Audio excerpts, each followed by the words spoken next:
আসসালামু আলাইকুম রহমতুল্লাহি অবরকাতুহ। সম্মানিত দর্শক, বিএনপির ভারপ্রাপ্ত চেয়ারম্যান জনাব তারেক রহমান তিনি তার সুদীর্ঘকালের প্রবাস জীবন স্বেচ্ছা নির্বাসন অথবা বাধ্যতামূলক নির্বাসন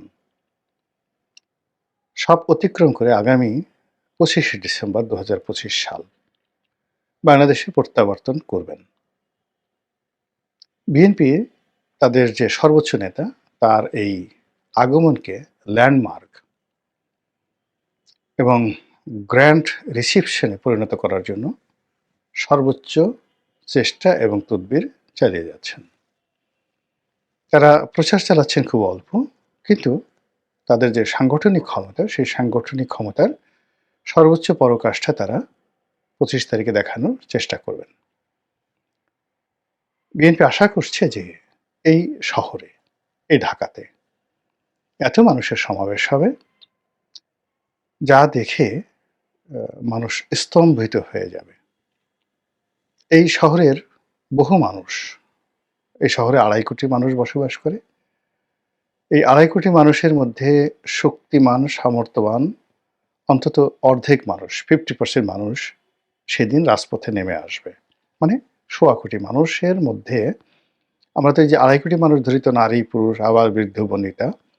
তো এর মধ্যে ধরুন যদি 50% ধরেন তাহলে 1.25 কোটি। তো 1.25 কোটি, আর এই 1.25 কোটির মধ্যে যদি সামর্থ্যবান যারা ধরেন, যাদের বয়স 20 বছর থেকে 40 বছর, এদের সংখ্যা 40%। তাহলে রাজপথে নেমে আসবে 50 লাখ লোক। এটা কিন্তু চারটিখানি কথা নয়। 50 লাখ লোক এই শহরে যদি একসঙ্গে রাজপথে নামে, এই রাজপথ ধারণ করতে পারবে না। কোনো রাজপথে তিল ধারণের জায়গা থাকবে না। এর বাইরে ঢাকা বাইরে থেকে আরো 1 কোটি লোক এই শহরে প্রবেশ করবে 25 তারিখে উপলক্ষ করে। তাহলে কি হলো? ঢাকা শহরে জনগণ হয়ে পড়বে 3.5 কোটি, আর রাজপথে নেতার দর্শনে নেমে আসবে 1.5 কোটি মানুষ। শহরের 50 লাখ, আর নেতাকর্মী সারা বাংলাদেশ থেকে, টেকনাফ থেকে তেঁতুলিয়া পর্যন্ত 1 কোটি লোক আসবে। তো 1 কোটি লোক কিন্তু খুব বেশি না। 64টি জেলা যদি ধরেন, ঢাকা শহর বাদ দেন, তাহলে আপনি 60টি জেলা ধরেন। তো 60টি জেলা থেকে যদি লোকজন আসে, এক এক জেলা থেকে 1.5 কোটি লোক আসে গড়ে, তাহলে তো আপনার 90 লাখ লোক চলে আসে এরকম আশেপাশে।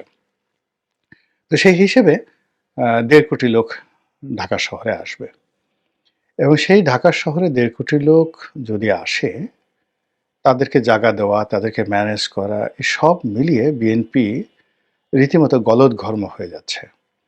নেতার সিকিউরিটি, এটি নিয়ে পুলিশের মাথা খারাপ হয়ে গেছে। সেনাবাহিনীর প্রমাদ শুরু হয়ে গেছে যে কি হবে সেই দিন।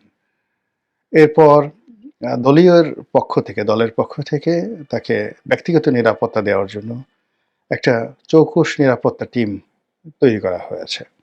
আমাদের দেশে তো এখন দেখবেন যে ওই যে এসএসএফ এর নকল করে যে স্পেশাল সিকিউরিটি ফোর্স রয়েছে প্রধানমন্ত্রীকে গার্ড দেওয়ার জন্য, সেই যাকে বলা হয় ঘিয়া কালারের যে হাফ যে জ্যাকেট পরে, তারপরে শেষে ভালো পেশি, মানে এসএসএফ এর যে পোশাকগুলো পরে, তো ওইরকম ড্রেস বানিয়ে হাফ জ্যাকেট পরিয়ে তারপর শেষে মাসেলওয়ালা যুবকদেরকে এখন অনেকেই, মানে এমপি প্রার্থী, একটু টাকা পয়সা হয়েছে, সবাই ওইরকম আন্ডারে সিএসএফ, তারপরে কেএসএফ, তারপরে এনএসএফ, তারপরে এরকম বিভিন্ন নাম দিয়ে, যেমন ধরেন রনির সিকিউরিটি ফোর্স, আরএসএফ এরকম। তারপরে ধরুন একজনের নাম ধরেন Babul Babul Babul security force, Babul's security force, মানে প্রাইম মিনিস্টার্স এসএসএফ স্পেশাল ফোর্সকে যেভাবে করা হয়েছে এরকম। যেমন বেগম খালেদা জিয়ার জন্য মানে সিএসএফ তৈরি করা হয়েছিল, সিএসএফ, তো চেয়ারপারসন সিকিউরিটি ফোর্স। তো এই অনেকটা এসএসএফ এর একটা আদলে এখন প্রধানমন্ত্রী পরে যখন তিনি বিরোধী দল নেত্রী ছিলেন, এরকম তার সেই সিএসএফ এর যারা সদস্য ছিলেন 20 জন, 25 জন বা 100 জন, এবং তাদেরকে নেতৃত্ব দেওয়ার জন্য একজন কর্নেল ছিলেন। এবং তার অনুকরণে সেই সিএসএফ এর অনুকরণে বিএনপির অনেক নেতা যখন যাদের একটু টাকা পয়সা আছে তারা এইরকম বাহিনী প্রস্তুত করে নিয়েছে। কেউ ২ জন, কেউ ৪ জন, কেউ ৬ জন। তারা ওই যে গাড়ির সামনে হাত ঝুলায়, বাঁশিতে ফু দেয়। একটা ভাবসাবই আলাদা। অনেকে হয়তো অস্ত্র হাতে নিয়ে ঘুরে নির্বাচনী এলাকায় যায়, কেউ পিস্তল নিয়ে ঘুরে। এটা মানুষকে ভয় দেখিয়ে একটা ভাবসাব নেওয়ার। তো এই যে প্রাইভেট সিকিউরিটি, এই সিকিউরিটি আগে একজন কর্নেলের নেতৃত্বে ছিল। এখন এখানে একজন ব্রিগেডিয়ার নিয়োগ দেওয়া হয়েছে এবং তার জন্য সেই তারেক রহমান সাহেবের সেই সিকিউরিটি ফোর্স এটি তৈরি করা হয়ে গেছে। এখন সেটার নাম যেমন আগে সিএসএফ চেয়ারপারসন সিএসএফ ছিল, এখন হয়তো ওইরকমই নাম থাকবে। ওটা জন্য আবার অতিরিক্ত যোগ হয়েছে, যেমন বেগম জিয়ার সেই বুলেট প্রুফ গাড়ি ছিল না, তারেক রহমান সাহেবের জন্য বুলেট প্রুফ গাড়ি আনা হয়েছে। তো এই যখন অবস্থা, সেই বুলেট প্রুফ গাড়িতে করে তিনি সিলেটে এসে নামবেন, সেই যাকে বলা হয় লন্ডন থেকে। এখন সিলেট থেকে তিনি কি প্লেনে করে ঢাকা এয়ারপোর্টে আসবেন না বাই রোডে আসবেন, এটা আমি এখন পর্যন্ত জানি না। তবে ঢাকা যে এই মুহূর্তে সবচেয়ে যেটা নান্দনিক এলাকা, সেই নান্দনিক এলাকা হলো ৩০০ ফিট এয়ারপোর্ট থেকে, মানে কুড়িল বিশ্ব রোড থেকে শুরু করে একেবারে সেই যে নারায়ণগঞ্জ পর্যন্ত ৩০০ ফিটের যে রাস্তা, এর চেয়ে নান্দনিক জায়গা, স্পেশিয়াস জায়গা নেই বাংলাদেশে।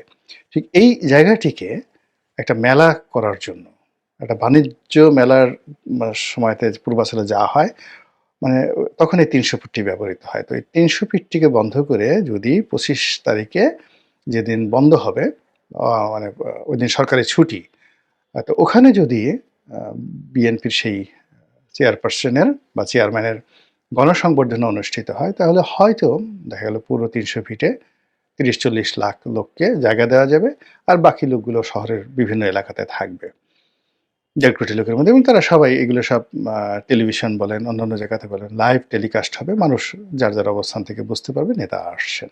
এই হলো প্রস্তুতি। আমি হয়তো বিএনপি আরও বড় করে প্রস্তুতি নিচ্ছে বা আরও ভালো করে বলতে চাচ্ছে। আমি অত সুন্দর করে বলতে পারলাম না, কিন্তু কাছাকাছি এরকম হবে। এখন সমস্যা হলো যে এই ঘটনাগুলো যদি ঘটতে থাকে, তাহলে তো জামাতের রাজনীতি থাকবে না, এনসিপির রাজনীতি জিরো হয়ে যাবে।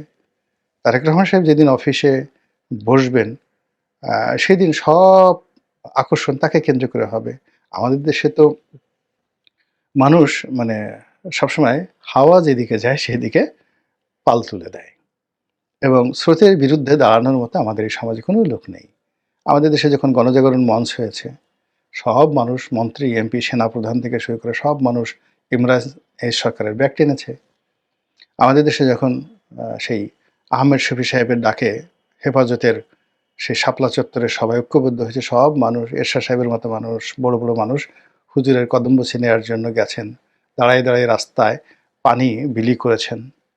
আবার এই যে আমাদের দেশে যখন এখন জুলাই গণঅভ্যুত্থান হলো, সব মানুষ সার্জিস, হাসনাত, মানে সরি, হারজিস বলে ফেলছে, আমি সরি, বিকজ হাসনাত এর জায়গাতে উঠে হয়ে গেছে সার্জিস, হাসনাত, মানে ওনাদের মতো যারা নেতা আছেন, তাদের ব্যাক টানার জন্য কত বড় বড় মানুষ যে তাদের পিছে পিছে ঘুরে এরকম, মানে আপনি এই যে হাদি সাহেব যে ইন্তেকাল করলেন, তো তার যে জানাজা, এরকম জানাজা তো বাংলাদেশে কখনো হয়নি।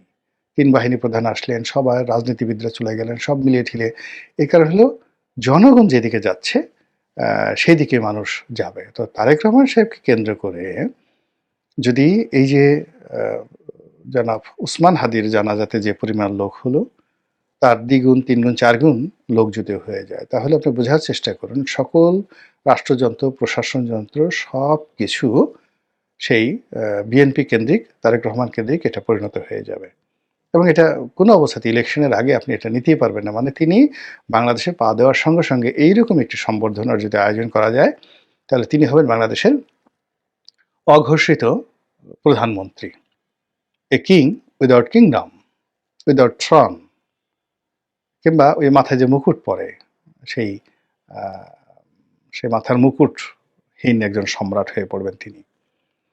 তো এটা বিএনপির লোকজনের যত ভালো লাগবে, তার সাথে ১০০ গুণ খারাপ লাগবে কাদের? আওয়ামী লীগের।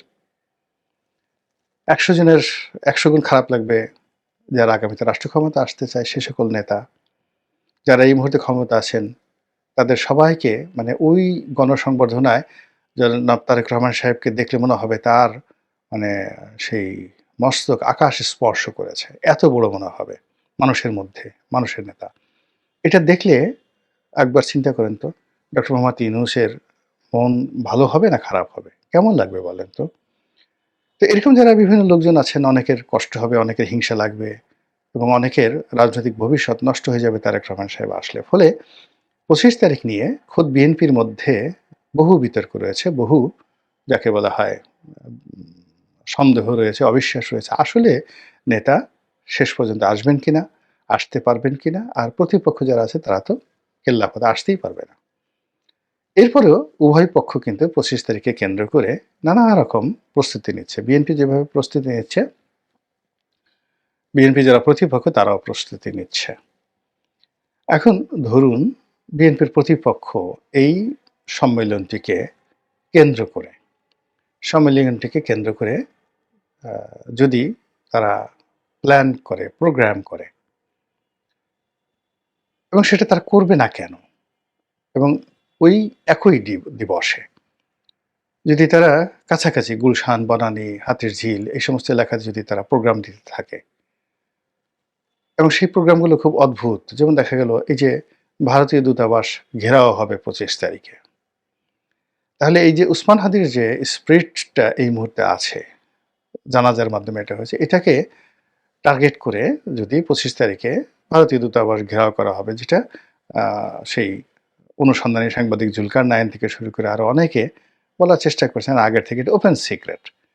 তাহলে এই ক্ষেত্রে যদি অন্তত ১০ লাখ লোকও একদিকে জড়ো হয়, তাহলে ১.৫ কোটি লোক জড়ো হতে পারবেন না। ঢাকাতে তো স্পেস নেই, কোনো অবস্থাতে স্পেস নেই। একই সাথে দুটো প্রোগ্রাম যেটি সেখানে ধারণ হয়। ২ নম্বর হলো যে ওই যে যারা ওসমান হাদির যে টার্গেট যারা করেছে বা ওসমান হাদির ঘটনা যারা ঘটিয়েছে তারা তো বসে থাকবে না। তো তারা যদি তারেক রহমান সাহেব বিরোধী হন, বিরোধী পক্ষ হন, তারা তো এই ঘটনা ঘটিয়ে সারা বাংলাদেশকে উত্তাল করে দিয়ে এখন পর্যন্ত যে ঘটনাগুলো ঘটেছে ওসমান হাদির দুর্ঘটনার পর, হত্যাকাণ্ডের পর, তাতে খুনির যারা দোসর বা যারা খুনির মাস্টার মাইন্ড, হুকুমদাতা বা স্বয়ং যারা খুনি তাদের একটা পশম তো এখন পর্যন্ত স্পর্শ করা যাচ্ছে না এবং এখন পর্যন্ত খুনির মানে মানে যে মোটিভ ছিল, কি কারণে তিনি খুন করেছেন এই জিনিসগুলো মানে আমরা জানতে পারিনি, প্রশাসনও জানতে পারেনি, কেউ কিছু বলেনি। শুধু ওসমান হাদির চিকিৎসা, তার দাফন, কাফন, জানাজা এই জিনিসগুলো নিয়ে পুরো দেশ এবং জাতি আবেগে ভাসছে। আর যখনই জাতি আবেগে ভাসছে তখন প্রতিপক্ষ হাসছে, যারা এই কাজগুলো ঘটিয়েছে। ফলে তারা তাদের টার্গেট 2, টার্গেট 3, টার্গেট 4 এবং সেই টার্গেট 4 যদি তারেক রহমান সাহেবের ২৫ তারিখে কেন্দ্র করে কোনো কিছু ঘটে, এনিথিং হ্যাপেন্ড। এমনকি ওইদিন যদি একটা বেলুনও ব্রাস্ট করা হয় ২৪ তারিখ রাতে, দেখা গেল যে সর্বনাশ হয়ে যাবে। একটা জীবন মানে দেখা গেল যে লক্ষ, লক্ষ মানুষ। তো লক্ষ, লক্ষ মানুষ আকাশে মানে ওইদিন তো নেতা আসবেন। বারে, বারে আকাশের দিকে তাকাবে। হঠাৎ করে যেকোনো জায়গা থেকে ধরেন বড় একটা বেলুন আকাশে উড়ছে এবং আকাশে গিয়ে এই বেলুনটা হঠাৎ ব্রাস্ট হলো এবং বেলুন থেকে অদ্ভুত দুর্গন্ধ, বাজে জিনিস এসে মাটিতে পড়ল। তো মানুষ তো কিন্তু মানে একটা জাস্ট একটা ফান। কেউ হয়তো একটা ফান করবে, টিটকারি করবে, মশকরা করবে। কিন্তু ওটার যে আতঙ্ক শুরু হয়ে যাবে, সেই আতঙ্কে যে দৌড়াদৌড়ি শুরু হয়ে যাবে যে বেলুন থেকে না জানি অ্যাটম বোমা পড়ল কিনা। তো এরকম আসলে যারা প্রতিপক্ষ রয়েছে তাদের মাথায় আমি এখানে ৭ টি ঘটনা বলেছি। 7 যে তারা পরিকল্পনা করছে। আসলে এরকম শত, শত দুষ্ট বুদ্ধি প্রসব করার মতো আমাদের এই সমাজের অনুর্বর মস্তিষ্কের অভাব নেই। সমাজে যখন খারাপ সময় চলে তখন দুষ্ট বুদ্ধি এখানে রীতিমতো প্রাতিষ্ঠানিক রূপ লাভ করে। আর সমাজে যখন উর্বরতা বিরাজ করে তখন সেখানে শিল্প হয়, সাহিত্য হয়, নাটক হয়, সিনেমা হয়, গান হয়, বাদ্য হয়, মানে বসন্তের সময় যা কিছু হয়, উৎসব হয়, পার্বণ হয়। কিন্তু সমাজ যখন সেই যাকে বলা হয় যেখানে আ জানাজার জন্য প্রস্তুত হয়। সমাজ যখন আ জানাজাটাকে সেলিব্রেট করে, একটি জানাজাকে একটা সমাজ যখন একটি মানুষের মৃত্যুকে সেলিব্রেট করে, তখন সেখানে জন্ম নিয়ে আনন্দ করা যায় না। এখনকার যে সমাজ, এই সমাজের যে আ কাঠামো বা ট্রান্সফরমেশন সমাজটাতে যে বিবর্তন হচ্ছে, তো সেইখানে যদি আপনি হুট করে কোনো আনন্দ উদযাপন করতে চান, সে আনন্দ এই সমাজ ধারণ করতে পারে না। ফলে কি হলো, এই যে তারেক রহমান সাহেবের যে আগমন, সেই আগমনটাকে আপনি এটাকে আনন্দমুখর করবেন। এটাকে উদযাপন করবেন। তারপরে এটিকে আপনি আবার ক্যাশ করবেন, অন ক্যাশ করবেন। প্রথমত আপনি নেতা আসছেন, আনন্দ প্রকাশ করবেন। সমাজের সবাই যেখানে কাঁদছে, আপনি সেখানে হাসবেন কেন? আপনি তো হাসতে পারবেন না। ব্যবসা-বাণিজ্য বন্ধ, শিল্প কারখানা বন্ধ, কোটি, কোটি মানুষ মানে পাগলের মতো ছুটছে। আর সেখানে আপনি ১.৫ কোটি মানুষ এনে একত্র করে নেতাকে বরণ করে নেবেন। এটা সমাজের যে ডিমান্ড, সেই ডিমান্ডের উল্টো। ২ নম্বর হলো যে আপনার যারা প্রতিপক্ষ রয়েছে, সেই প্রতিপক্ষ সঙ্গে আপনার সমঝোতা নেই। আপনি একেবারে টাগ অফ ওয়ার, মুখোমুখি সংঘর্ষের চরম পর্যায়ে আছেন। সেখানে আপনি প্রতিপক্ষকে যাকে বলা হয় একটা উচিত শিক্ষা দেওয়ার জন্য নেতাকে আপনি সেখানে বরণ করে নেবেন। এটা হয় না। কখনো কোথাও হয় না। অতীতে যারাই এই গণসংবর্ধনা পেয়েছেন, ওই সময়টাতে তাদের কোনো প্রতিপক্ষ ছিল না এবং তাদের কোনো দুর্নাম বদনামও ছিল না। থার্ডলি হলো যে আপনি এই আগমনকে কেন্দ্র করে ব্যবসা করবেন, বাণিজ্য করবেন, নির্বাচনে জিতবেন।